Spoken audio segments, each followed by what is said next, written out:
Well, it was just days, and 8 days to be exact, after the Democrats had touted the deficit reduction in their reckless tax and spending spree, that they did away with all the deficit reduction. The president, with a stroke of the pen, with his student loan forgiveness program, literally added, according to the Penn-Wharton budget model, $600 billion to $1 trillion to the debt.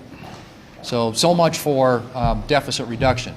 And the idea that this is actually canceled or forgiven is a misnomer. This is simply debt that is being transferred from the 13% of the people in this country who have student loans to the 87% of people in this country who don't have student loans. It's a slap in the face to people who have worked hard to pay their loans off, people who didn't have the opportunity to go to college in the first place, parents who scrimped and saved to get their kids' education paid for, or our vets who can use the GI program to go to school.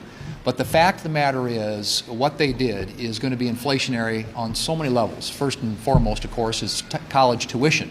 There isn't anything about this that isn't going to make college tuition go up. What college is going to look at this and say, well, we can just raise tuition because they're just going to wipe out the debt. We'll just raise it by whatever that amount is.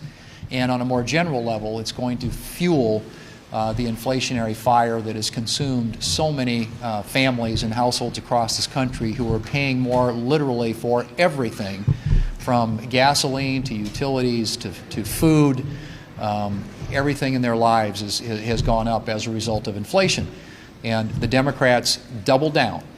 They just flat out doubled down on all the spending that they've done, in this case without any vote occurring in the United States Congress. Up to $1 trillion in new debt that is going to be put on the backs of the 87% of the people in this country who don't have student loans and don't have student debt. It is fundamentally unfair to tens of millions of Americans in this country, and the Democrats demonstrated once again they don't care about fiscal responsibility, they don't care about debt or deficit reduction. Right now they care about one thing, and that is buying votes going into a November election.